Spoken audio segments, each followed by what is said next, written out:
Alrighty, welcome to another scintillating episode of the G&T Sessions. Everything that shits me about business and one thing that I love. Gerda and I are talking today a bit about twinning. We are both wearing glasses because that's what cool girls do. That's what big boss ladies do. We have both made major life moves in very close proximity to one another. And we're still running our businesses and still doing all the things. And guess what? Sky's still standing. So I thought we could talk about that today. So tell us about your move, Gerda. Tell us. You have to tell us about your little friend on the stairs too. You did not tell me that we're going to talk about that aspect of the move. Well, you know. Well, what's a little conversation like that between friends, right? Right. Yeah. So we moved to Agnes Water. We did a bit of the opposite of what Tess did in her family. So you guys moved from more like a regional town. I'm not sure. Am I allowed to call Hobart regional? Is it regional? Yeah, it's a capital, regional capital. Regional capital. Towards the Big Smoke. You moved into the Big Smoke in Melbourne, right? Yeah. And I did the opposite. I moved from the Big Smoke. Yes. Well, I wasn't in the city. I was still 30 to 40 minutes out of the city in the suburbs, but moved from Brisbane 6.5 hours up north to Agnes Water. Is it really 6.5 hours? It's still blowing my mind. Yeah. I still underestimate how big Queensland is. Even having lived in Queensland, I still underestimate how big Queensland is. Yeah. 6.5 hours. Is that driving time? Yes. Yeah. Yeah. So it's doable if you had to. Yes. 6.5 hours north in the lovely Agnes Water. Loving everything about it except the wildlife. I mean, I love the wildlife. I don't like it when it's in my house and on my doorstep, like my little friend that Tess was alluding to, because sometimes, you know, when you're here by yourself, my husband wasn't here as yet. I was here with the boys, and you alone in your room before you go to bed. Who do you box up and tell about all your adventures? Your business bestie, right? Yes, I have a lovely green little friend that loves to sit on the stairs and prevent me from getting into the house at night. Yeah. Nice. And we're not talking about, you know, like a crocodile. No. We're not talking about a giant kind of alien from another planet. It's a green frog. And I had to call my husband and say, I don't know, because the boys are downstairs and you need to go outside to come to my room upstairs. Like, who built a house like that? But anyway, it's a rental. Yes, must be. And I called my husband and said, I don't know what I'm going to have to do. I'm going to have to go sleep in the boys' room with one of them because I can't get upstairs. There's a frog on the stairs. And he then dares to respond to me. Well, Gerda, you are always telling your people to step out of their comfort zones. I think you need to step out of your comfort zone and just walk past the little guy, knowing I don't want to and I won't. I was not happy with that response. I think it's hysterically funny, and I'm not even sorry. Yes, I could hear in the box that you tried really hard to hide your chuckling. Whilst being supportive of my traumatic experience. Yeah. Yes. No, look, I know it's difficult, but can we just remind everybody that you come from Africa? Yes. Like, there are all sorts of wild creatures in Africa. Yes, and I was a bit of a wild child in terms of, you know, I rode horses when I was younger. I cleaned stables. I went to the farm, all of that stuff. But I don't know, I didn't grow up in Australia, and the creepy crawlies here can be very scary. The geckos, the blue-tongued lizards, the koalas, the snakes, the insects. The other day, well, that's not really the topic of the podcast, but something I told my husband that was like out of an alien movie, right? Maybe it was this version of it, but it looked like something out of an alien movie that was like walking on the car when I went to open the door after I got the boys from school. It's like crazy. The stuff that you need to endure, but I am getting used to it, and I'm not complaining. I'm full of gratitude But yes, I am most certainly stepping outside of my comfort zone. And I guess the message is, you know, for me, moving here is part of getting closer to my ideal perfect day, where I'm close to the ocean. I love the ocean. It's my happy place. I want to be in a place where I can see it, where I can hear it, where I can walk to it. My husband loves the bush. That's why this was the perfect location for us, because look, there's lots of bush, right? He would live in a forest somewhere if it was up to him. So we've got the best of both worlds. But even though I have that best of both worlds now, it still comes with challenges, right? Yep. Nothing is ever just smooth sailing, and people might go, oh, well, that's not really a challenge, Gerda, but to me that is, right? Well, I think the challenge is also, let's be honest, you've got a big business that you run, that you own, and is based in Brisbane, and you've got wonderful team who support you in the day-to-day operations of the business, which makes a huge difference. And I've got the same thing. In fact, my practice, my practice has office in Launceston, and in Hobart's the main office. Launceston was a more recent addition in 2016, and I've now separated those into two different practices. And our husbands aren't with us.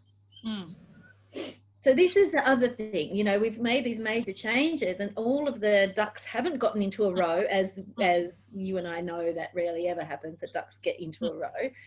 My husband's work has got him tied to Hobart for a while, and, and your husband's tied to Brisbane for a while. And, it's just hats off to solo parents, because it's a tough gig. I've actually had to swallow my pride and cancel my 6 a.m. meetings for the time being, because I'm just too stretched. And self-care is a big part of what I preach, so I've got to start practicing it. Yes, it's a first world problem to say, oh, well, I've moved to this new place and these frogs are terrorizing me, and there's this creature that looks like it came from another planet, and oh, woe is me, but look at the beach. But the reality is we've made big decisions. We both made big decisions for different reasons. You've got your ideal perfect day. For me, it's about I needed a bigger launch pad for where I'm heading with my stuff, and that is proving already to be fertile soil. I've already got all sorts of things sort of popping both outside, like around me, and inside. I've got ideas popping, and I needed to be somewhere where I felt I was in fertile soil. Make of that what you will. And Melbourne is, I've lived here before. So for me, the idea was to talk also about how, practice owners and business owners generally, you don't have to be tied to, it's not like you need to have this great big stone around your ankle tying you to your business. And if your business is running independently, and you've proven that by being able to go on holidays, and you've proven that by being able to take maternity leave and have a baby, or go overseas for a month, or all of the things, and the wheels keep turning, and you've got a team that you trust and who are really good at their jobs, you've got a good solid united team culture, then it's about finding ways to make it work. So I think so I really encourage people to think about, well, I guess it's a little bit like when we say, oh, we won't relocate our family because our kids are happy in their school.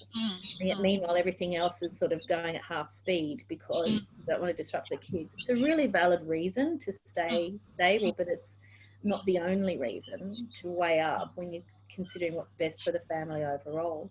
My kids are thriving with the change. My kids are thriving with the change. I think sometimes we underestimate how resilient kids can be with change, right? And for us, it's also, in terms of the school, it's been a magnificent change because the classes are so small. They get individualized attention. They've got activities here like surfing on a Monday and Friday morning before school that they didn't have, right? So and we didn't even expect that when we decided to come. And it is about making a whole of family decision, right? And all of that is, of course, interlinked with our business and our career, because truly and honestly, my business, what I do as a mentor, even as a practice owner, it's driven by that passion and that desire to have that impact on the mental health of people, and now to do that by empowering business owners. But it's still interlinked with the family. And the business allows us to do what's good for the family and to create that life that you want there. And it is about moving towards, you mentioned, that you don't have to be confined to that location. Just thinking that you can do whatever you want. Sky's the limit. If it is your dream to be in your practice and, to just stay there, and I'm not saying just, like that is what you want to do, you want your hands in the everyday practice stuff, then that's what you do. It's amazing. But you can do whatever else it is that you want to do. And that's the freedom that running your business really well allows you. And I want to have that choice to choose how much clinical work I do, how much mentoring I do. I've even been toying with the idea of, do I do 4 hours of clinical work again whilst I'm here? Because there's such a need. There's not one psychologist, right, in my whole town. None. It's like, how crazy is that? I feel like torn that I have to do at least something, but I now have that choice to do that. Yeah, I think that's a real, because I'm actually going through twinning. I'm going through the same thought process.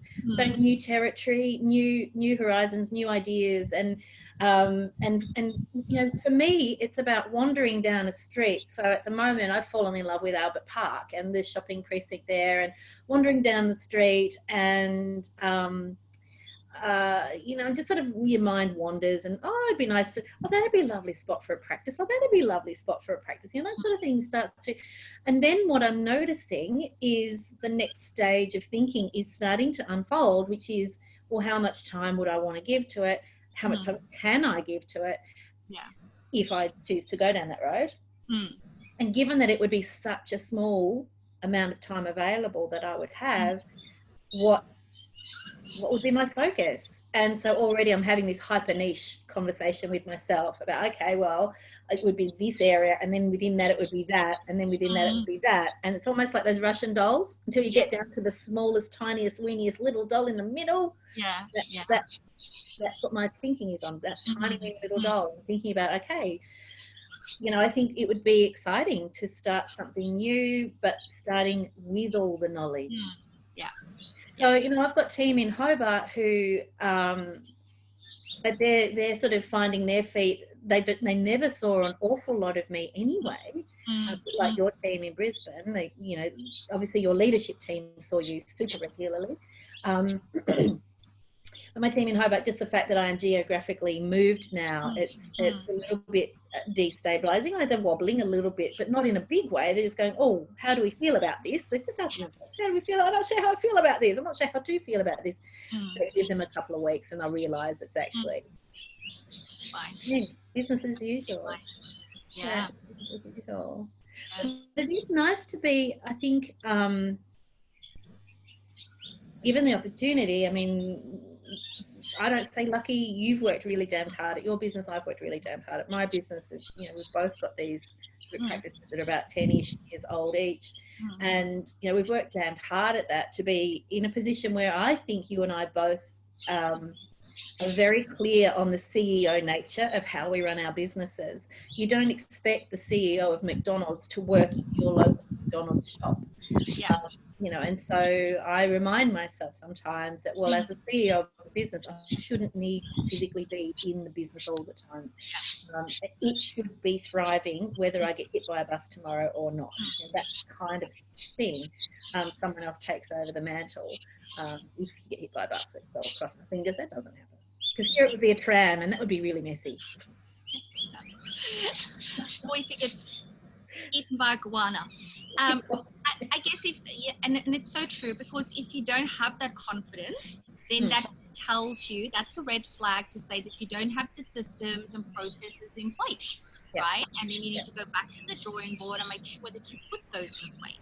That can happen. That's how you future-proof your practice, because touch wood, nothing would happen to any practice owner, but sometimes things do happen, right? And you can't then leave everybody in a tailspin, including the clients, because nobody knows what's going on. That's it. So it is so important to do that. And it is where team is also very important. You know, I was reflecting on our journeys, being able to be remote, also juggling all the stuff, right? Juggling family, you know, Yeah. parenting, all of that stuff. And I truly would find it really hard to do what I do without having a team in place to support Oh, me.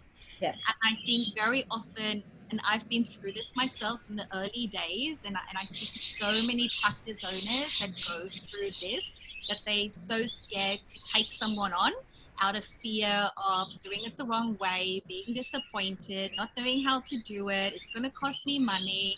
And all that does is hold them back, right? Yeah. Um, you've seen that too, right? I have totally seen all of that. You know, you can't do what you do. I, you know, I'm, you know, forever grateful for the administrative staff I've got, and the way they just keep everything running smoothly as you know, as humanly possible. Of course, no one's perfect. We were lucky, and I can literally say now lucky. You know, not that long ago I couldn't have seen it this way, but I was lucky to have lost a practice manager um, some time ago, who left with a lot of knowledge in her head about how everything ran, and we just had to start learning what we didn't know and documenting as we went. And so we now have a full suite of policies and procedures that are tucked away somewhere safe so that anybody can access them if they're needed. Nobody ever reads these things, we know that, but at least they are there now and we can go back to them when we need to. And yeah, if the worst case scenario ever happened again, we've got documentation of how things work so that it's easy for the next person to pick up and follow and run on with. I think that having more than, it's such a danger having all the knowledge in your own brain. And I think a lot of business owners struggle with this in particular, this delegation of knowledge and fear that they're handing over too much knowledge about how their business runs. And I think it's so important to get over that and get past that. I'm always talking about the CEO thing. CEO doesn't not trust the COO to do their job. You know, you've got to hand that baton on a little bit. Yes, and it's how people get their work experience, right? By learning these things. Yeah. And hopefully one day you as a practice owner will benefit from hiring somebody else with that work experience, right? Not somebody that's going to come and give you somebody else's intellectual property, but have experience. That's what it is about. And it's really, we have to be confident in our contracts when it talks about IP and that type of stuff, so we can freely share with our team, right?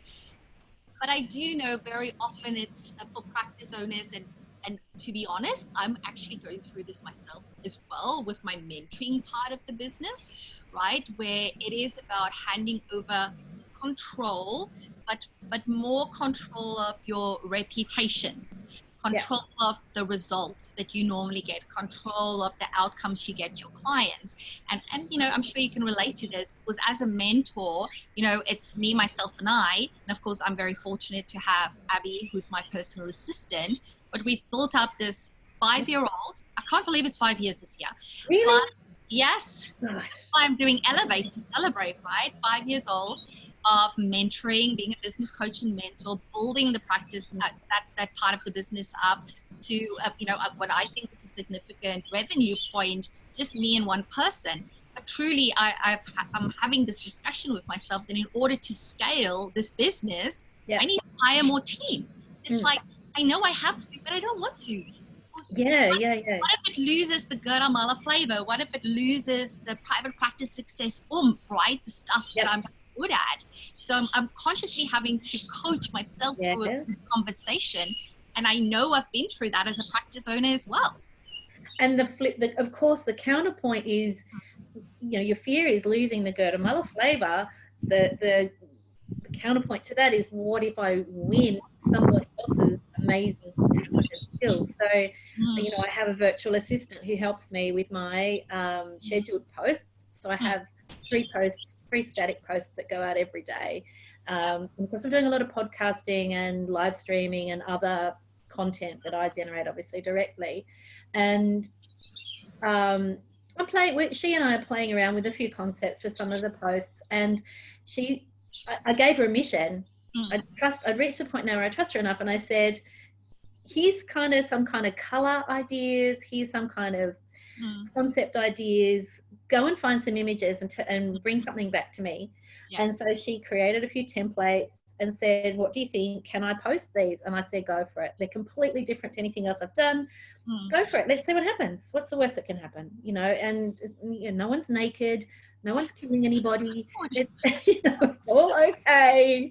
And I think that for me personally, I think we are at similar points in that handing things over. I have resisted for a long time having anybody edit my videos, and I've sort of, I say proudly but really stubbornly, said, well, my podcast doesn't go all polished, it doesn't go edited, it doesn't have a sound engineer, it just gets recorded and loaded and that's it, it's done. How efficient am I at taking imperfect action? But really, I think about the cost, I think about finding somebody who's good, what if they suck, what if I can't find the best person that I can afford, blah, blah, blah, blah, blah, blah. I've had Evan Carmichael giving me advice on how he finds team. I still haven't done anything with it. You know, and it's the same fear of it not being good enough. And so I'm much happier with imperfect, because it's my imperfect, than having to train somebody to live up to my imperfect standard, if that makes sense. It's ridiculous, right? It'll happen. No, this is the year. This is the year for you. This is the year for me. We will have a squadron of people that,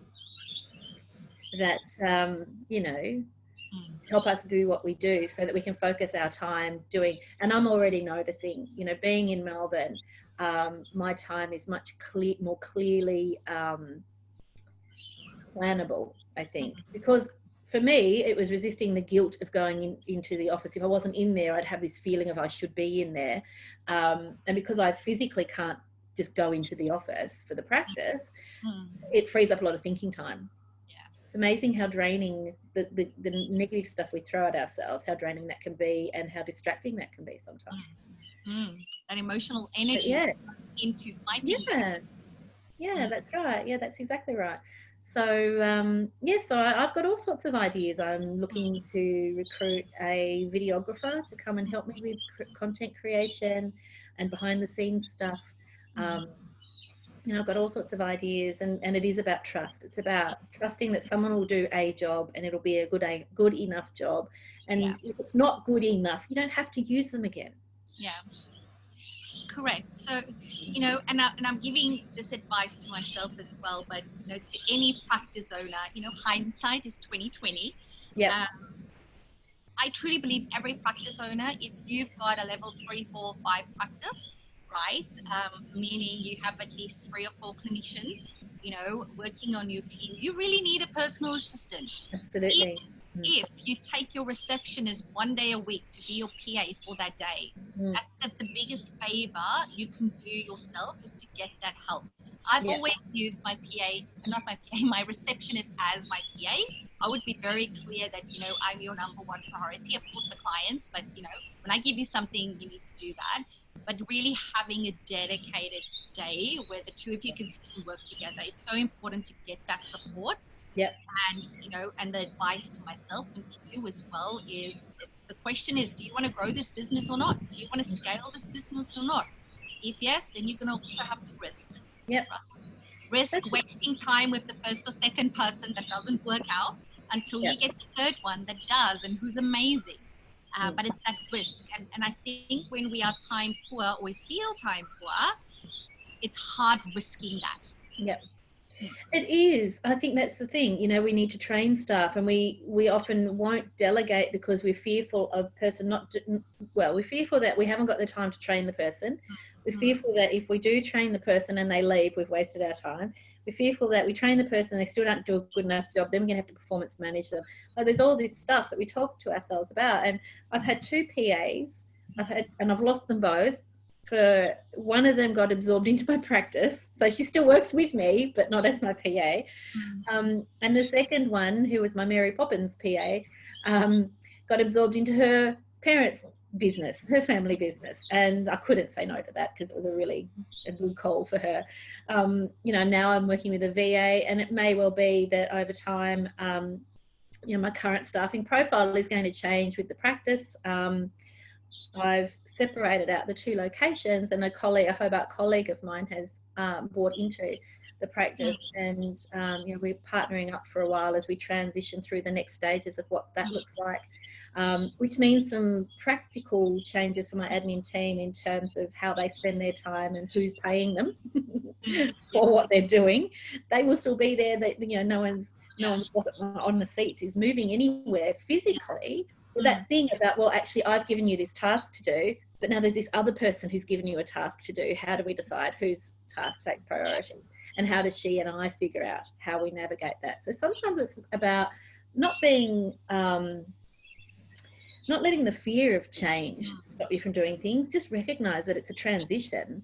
And if I remind myself, it's almost like I'm lecturing myself at the moment, because if I recognize that I'm perfectly able to do that with my practice, hand the baton on to somebody else who I know is going to just put a real rocket under the next stage of what my practice in Hobart can achieve.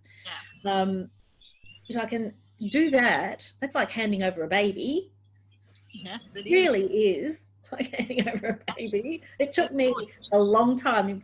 I mean, I know that I've spoken to you for a long time about this idea. And that's how long it's taken for me to reach that point of being able to do that. And I think that we all, as business owners, worry about change. We worry about it not working out, and we forget that we forget to allow ourselves room to think about things happening in a transitory or transitionary process. That we learn as we go. We try something, and then we try something else, and we try something else, and if that, we can always take a step backwards and then 2 steps forwards, and try something as we go. And such an important point that everything is a transition, right? If you are impatient like I am, you want everything right like yesterday. Yep. But it's that reminder that it is a process. Yep. Like even moving here and adjusting, getting so much closer to my ideal perfect day. Yeah. It's still a transition, right? We all need to get used to stuff, and that's just how the process is. And it's about embracing that and risking. Yeah. If you want to grow, that's how it is. That's exactly right. I think I was literally going to say the same thing. Moving here to me has been a huge transition. We made the decision in February of last year. We made the decision 12 months ago to move to Melbourne, and I talked openly about this decision with my team. So they've been aware of this coming for a long time. End of October last year, we found this apartment and decided to take on a lease. We weren't quite ready, but we knew this was the right apartment for us, and so we snapped it up. Obviously, the timing with my husband's work, a few things out of our control that meant that he wasn't able to just up and leave yet. But, again, forward thinking, we know this is a transition. The work that he does actually has a footprint in Melbourne, and it's not outside the realms of possibility that he can just pick up his bag and come and plonk it over here tomorrow and we're done. We don't know yet. And that's okay. It's okay to have some unknowns. Everything else is working really well. He's fly in, fly out. I'm fly in, fly out. So between the two of us, we try not to be in the same state at the same time. No, I'm kidding. He's here at the moment. So it means that we're not, as a family, we're not away from each other for too long. We try and make it work so that we're spending good, fun time together as often as is workable.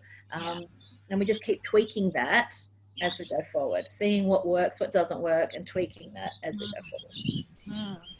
Most certainly, and the other thing that pops up for me, which is also something that me and you have often spoken about on Boxer. I guess that was the purpose of this podcast, right?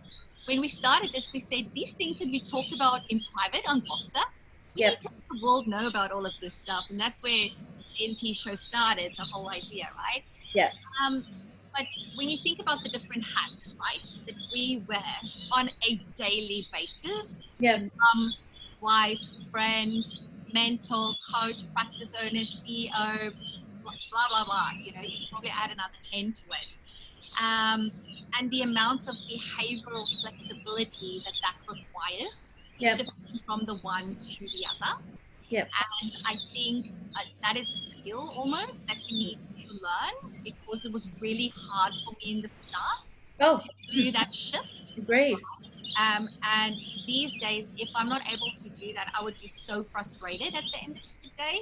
And that was like the early years. So that's most certainly a skill that I would also encourage people to work on, in terms of how do I become, better at switching the hats. Yeah, I think that's really important. I remember my first job, my first proper job out of uni was in the prison system, and I had a really clear cut. I didn't have kids at that time.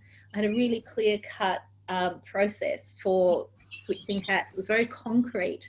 I would finish at the prison at 4 o'clock. I would go to the gym and do a 4:30 class, and then I felt like I'd shed that skin and I could go home to be my normal self. When I stopped working at the prison, everything changed, and I had to find other ways to switch hats. And it became, the more experienced I got, the less concrete it became, and the more cognitive flexibility started to become part of that. By the time I had kids, I'd already been in practice for quite a long time, and so I had already developed some of those skills, so that when I had my children, I was better able to be mum when I was at home, and clinician and boss when I was in the office, and make those transitions more easily, more fluidly. Like you now, you add more hats as you go on. It's almost like we collect hats. It's like, this morning, I had a mentoring business coaching client at 7:30 this morning, and my husband's here, so he was getting my son ready for school. So then I walked my son to school. So I've gone from sleepy test to coaching test to mum test. I get home and I have two back-to-back one-on-one sessions with team members of mine in my practice. So then I'm supervisor and boss. And now we're doing the podcast, and that's why it's nearly 1 o'clock. So this is the fluidity, moving in and out. And for me now, it's perfectly natural. In fact, I did a live stream the other day about, all the hats that we wear and the flexibility that's required, and how a typical day for me is everybody else's, probably from the outside looks chaotic, but to me, as long as my diary is accurate, I know exactly where I need to be and what mode I'm in. It doesn't even occur to me that I'm switching a hat. I'm moving very fluidly from one thing to the next. And I agree, it's a skill. It's a skill. I think that pain point that practice owners experience is when they first take on team and they want to be teammates. Yeah. Oh, yes. They want to be teammates, and then they realize, well, hang on, I'm also the boss, and I'm possibly also the supervisor. Yeah. So it's quite confronting initially to realize that. And before I had a group practice, when I was doing research supervision at the university, and I had a team of students working under me doing research, and I realized very quickly I'm not their teammate. I'm their clinical lead or their research lead on these projects. And every now and then I see Facebook photos where they've all gotten together and done something social, and I feel really left out. And then I remember I wasn't their teammate. I was, basically their boss. And it would be really unusual. I can't think of a single boss that I've ever invited to something personal of mine in the past. That's a really normal distinction. But it's a transition that you have to learn to make, and you have to learn to make it really quickly, because you never know when a team member is going to need either really tight supervision from you, or more likely really tight performance management. And that doesn't even mean punishment, inverted commas. It might be that you really have to drill into something they're not doing right and really ramp up, helping them to get it right. Otherwise, there's significant consequences for your business, for your reputation, and so on. I mean, the obvious stuff is, administrative things there, clinical things in some cases. So you have to get those things right. Couldn't agree more. One of my inner circle members from last year put it really in such a, I just love the way that she spoke about this experience that she had, because of course she also went through it, right? Yeah. And she says that, it's like when you're growing up and you sitting at the kids' table and the adults are sitting there, you know, when you're having dinner and all the families together and there's just enough space for the adults at the adult table and the kids, you eat for little, you sometimes in our house it's just around the coffee table, right, with pillows, you kids eat there, and it's like all you want to do as a kid is sit at the adult table, right?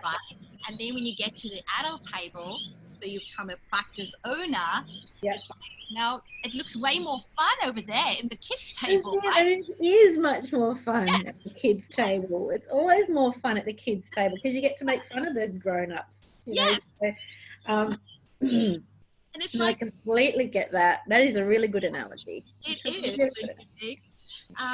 But it is what it is, and it's about knowing that this is a choice we make. If we step into the business owner space, that comes with responsibilities. Sometimes it comes with certain losses and maybe the dynamics of that relationships, right?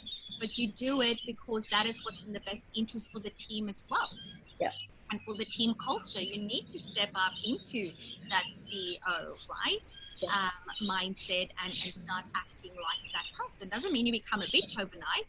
It just slight change just of the way that you think, how you position yourself and your expectations. Because if you still expect to be invited to their social stuff that they do on the side and you're not, and you take it personally, that's a recipe for disaster. Absolutely. In fact, you know, I was reading something, a couple of things have popped up recently with, you know, within some of the Facebook groups around people who've had really difficult experiences leaving other practices, and reading between the lines, I've sort of been able to obviously hear what the clinician themselves are saying, but also imagine what that practice owner must be, what the stress that they must be under to be behaving the way that they're reportedly behaving.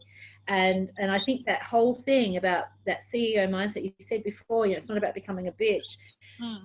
It's actually the opposite, because when you have a really big picture vision, you can see strategically where things are heading, and you are, well, the result of that is you become less crisis focused. You become less buffeted about by the day-to-day ups and downs, because you can see what is and what isn't strategically aligned to the big picture. You can also see what is and what isn't going to knock your strategic plan off course. And the stuff that's not going to knock you off course just doesn't matter. And so you're actually stressed about fewer things. You pick your battles much more wisely, and I think you become a steadier leader because you know where you're heading, and you know, people, you know, you trust that everyone's we're all on the same boat, we're all heading in the same direction. We just all have to row. You guys have to row. I'll keep looking at the map and make sure we're heading, you know, in the right direction. So I think it's actually, I think you're right. You know, that CEO mindset really does take a lot of the heat out of the day-to-day panic of business ownership. And I could never have articulated that without having experienced some major crises in my business over the years. You know, some major things, each one of which could have knocked me flat. But as I survived each one, and this is true for any business owner, you know, as you survive each one, you get more confident in what you can tolerate and what you can cope with. And then you get to the point where you start going, is that all you got? Is that the best you can do? Come on, bring it on. I can handle more than this. And so you become, your stamina and your tenacity and all that stuff, you know, gets enhanced because you've got that big picture vision. Yeah, and once you're able to step into that mindset, it's such a great place to be, right? Not being stressed out by stuff, not becoming emotional, and it's just allowing yourself, and I guess also accepting that, you know, we might be a small business, we might be a family business, doesn't mean we don't need a CEO mindset. That's you don't right. have to work for, you don't need to be Westpac CEO, have a CEO mindset. You can be the business of one, you still need a CEO mindset. That's just one of the hats that you put on and take off. You might be the CEO, the COO, and the chief cook and bottle washer, and you have to be able to transition between each of those roles within your business as a solopreneur. But you can't do that if you don't know the difference. What I'm going to be talking about at Elevate, did you see that I sent you I loved the title. I Loved can't it. remember what it is now. It's your superpower. Oh, that's right. Your CEO mindset is your superpower. That's right. Because it is, right? If Yeah. you can actually step into it, it's going to make your life so much easier. And which is why, everybody, the lovely Dr. Tess Hawley will be speaking on your superpower, your CEO mindset as your superpower at Elevate 2020. I'm so excited for that.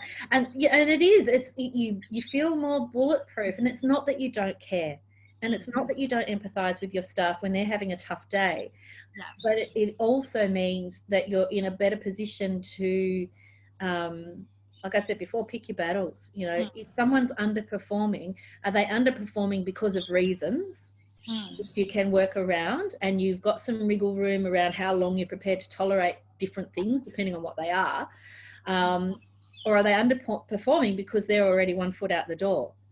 And with your CEO mindset firmly in place, you know, you can kind of make very different reactions to each of those examples, because you're less panicky about this person's not performing, what do I need to do now? Take information on board as it comes to light. You can slow the wheels down on others that are reacting to the underperforming person, and all of that sort of stuff. It's really important that you're able to do that. Yeah. Make more bulletproof. Yeah. What a great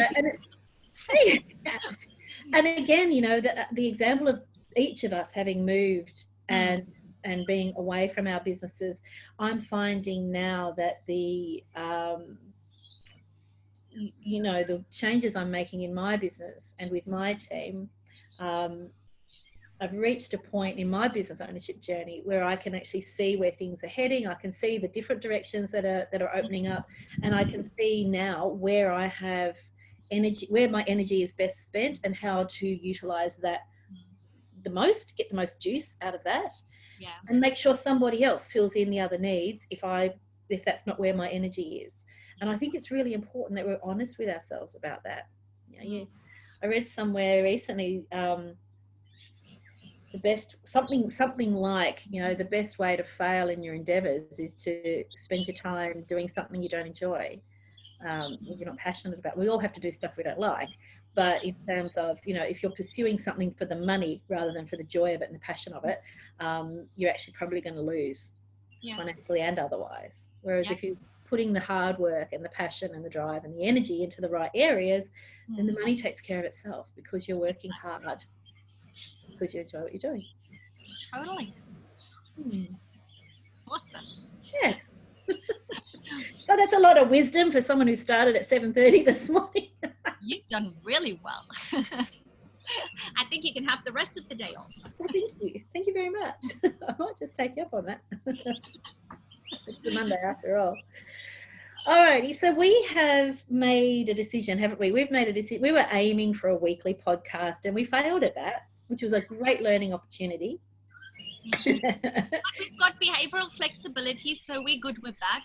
We are awesome with that. And so we then decided that we learnt from that experience, and we're going with a fortnightly podcast, which is actually, I think, given the time we've chosen, quite achievable. So that's the goal, a fortnightly podcast episode. It's exciting.